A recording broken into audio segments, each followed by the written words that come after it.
नमस्कार विद्यार्थी मित्रांनो.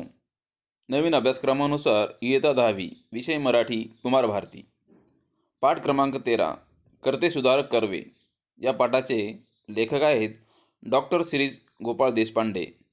या पाठावर आज आपण कृती व स्वाध्याय बघणार आहोत.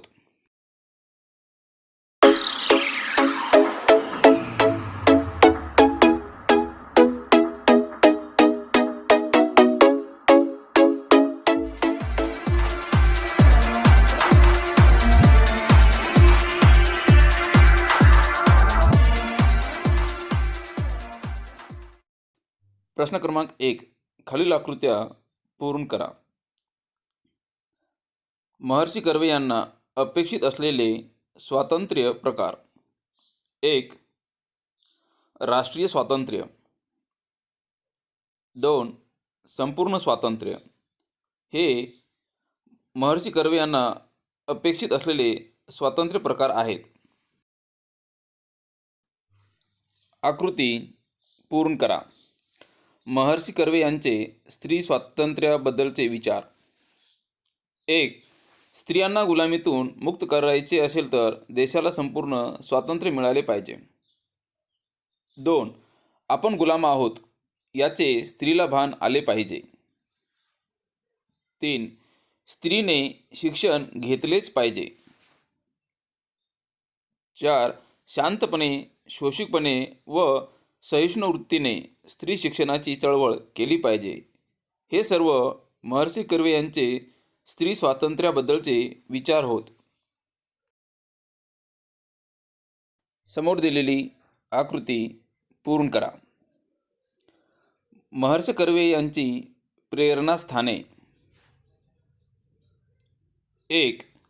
पंडिता रमाबाई यांचे जीवनचरित्र. 2. ईश्वरचंद्र विद्यासागर यांचे जीवनकार्य हे महर्षी कर्वे यांचे प्रेरणास्थान आहे. दिलेली आकृती पूर्ण करा. महर्षी कर्वे यांची स्त्रियाबाबतची स्वप्ने. 1. स्त्री स्वाभिमानी बनली पाहिजे. 2. स्त्री शिकली पाहिजे. 3.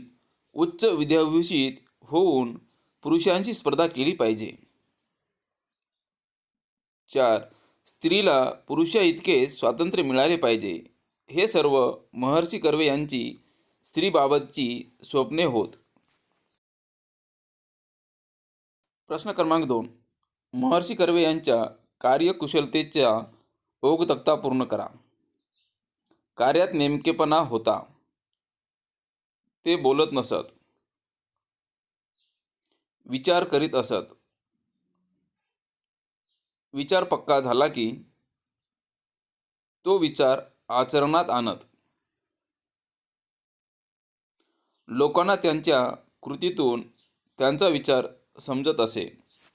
अशा प्रकारे महर्षी कर्वे यांच्या कार्यकुशलतेचा ओघ तक्ता आहे. प्रश्न क्रमांक 3. हे केव्हा घडेल ते लिहा. अ. कर्त्या सुधारकाने सुरू केलेले कार्य पूर्णत्वास जाईल. उत्तर. कर्त्या सुधारकाने सुरू केलेले कार्य पूर्णत्वास जाईल जेव्हा पुरुषांचेही शिक्षण होईल. आ. स्त्री पुरुषांशी स्पर्धा करू शकेल. उत्तर.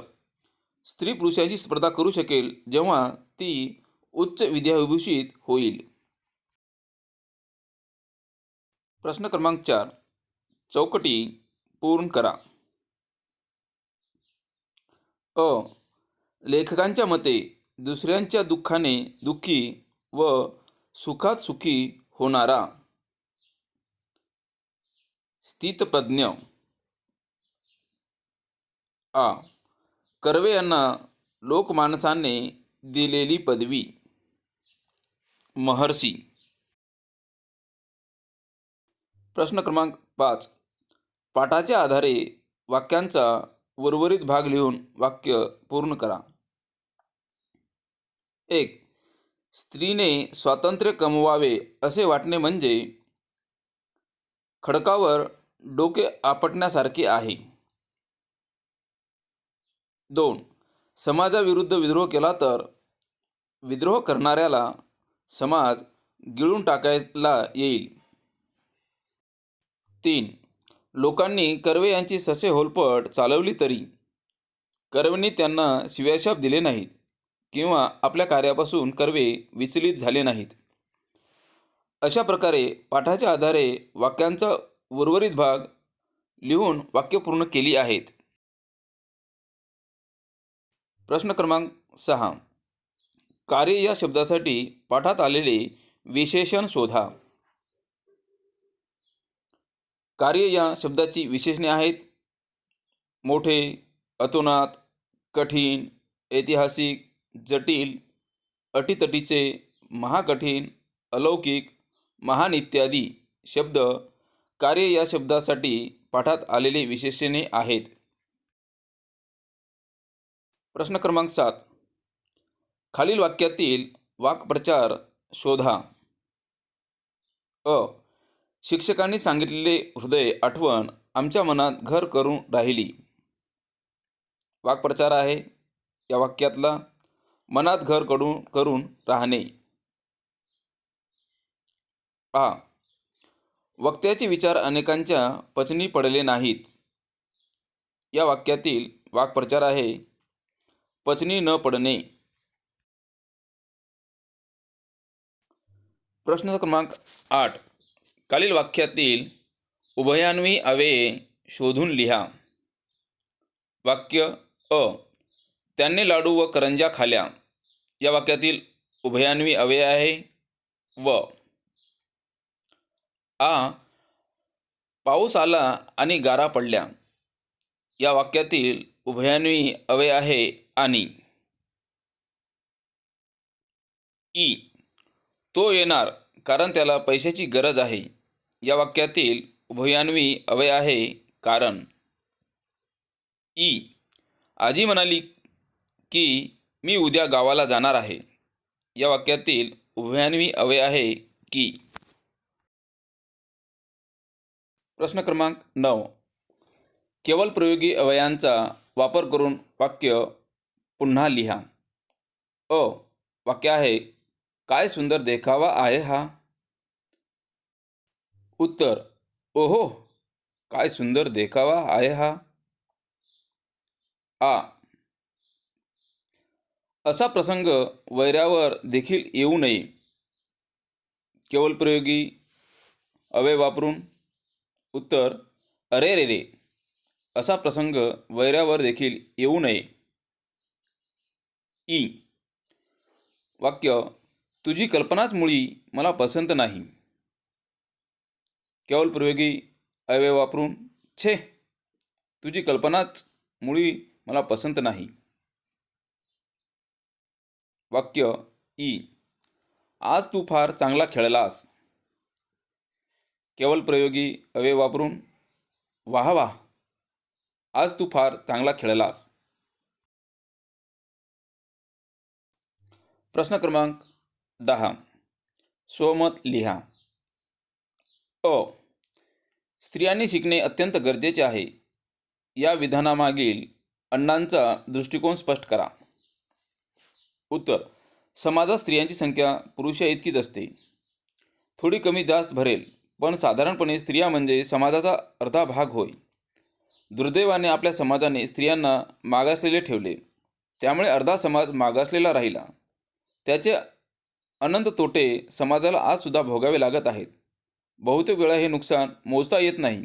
मोजता न आल्यामुळे आपले किती नुकसान झालेले आहे हे कळतही नाही.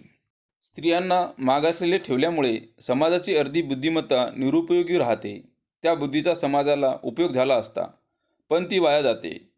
पुरुष बहुतांश वेळा स्वार्थी व आत्मकेंद्री असतो. स्त्री अधिक सामाजिक असते. त्यामुळे कुटुंबाला पुरुष शिकला तर कुटुंबातील एका व्यक्तीचा विकास होतो. मात्र स्त्री शिकली तर त्याचा परिणाम संपूर्ण कुटुंबावर होतो. अखंड कुटुंब शिक्षित होते. आपण हे ओळखले पाहिजे.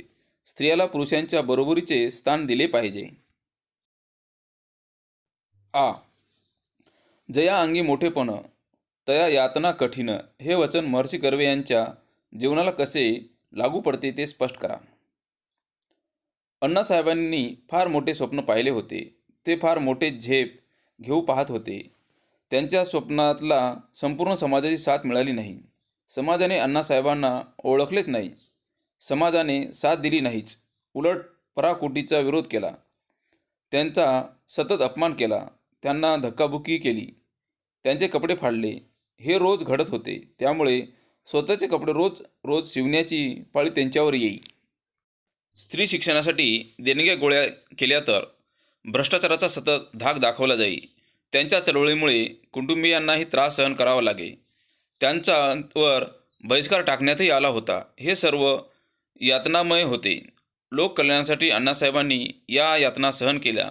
आज आपण अण्णासाहेबांचे स्मारके उभारतो, परंतु प्रत्यक्ष जीवनात त्यांना दुःख, कष्ट आणि यातनाच सहन कराव्या लागल्या. जया अंगी मोठेपण तया यातना कठीण, हे तुकाराम महाराजांचे वचन अण्णासाहेबांना तंतोतंत लागू पडते. ई. कर्ते सुधारक कर्वे पाठातून महर्षी अण्णा कर्वे यांचे तुम्हाला जाणवलेले वेगळेपण तुमच्या शब्दात लिहा. अण्णासाहेब कर्वे यांचे फार मोठे वेगळेपण या पाठातून वाचकासमोर येते. बऱ्याच वेळा सामाजिक कार्य करणाऱ्या लोकांना स्वतःच्या सामाजिक कार्याचा गर्व असतो. ती माणसे या गर्वामुळे आक्रमक बनतात. अण्णासाहेबांची प्रकृती याबाबतची नेमकी उलटी होती. त्यांना प्रचंड आत्मविश्वास होता, पण गर्व नव्हता. ते कधीच आक्रमक बनले नाहीत. उलट ते शांतपणे, कोणावरही न रागावता, अक्रस्ताळेपणा न करता आपले काम करीत. त्यांचे अपमान झाले, अडवणूक झाली, त्यांच्यावर हल्ले झाले, जाता येता त्यांचे कपडे फाडले गेले, पण ते विचलित झाले नाहीत, घाबरले नाहीत किंवा दुःखी कष्टही झाले नाहीत. ते स्थितप्रज्ञाप्रमाणे शांत राहिले. नव्हे, ते स्थितप्रज्ञच होते. त्यांचा हा गुण, त्यांचा वेगळेपणा मला खूप भावला आहे, खूप आवडला आहे.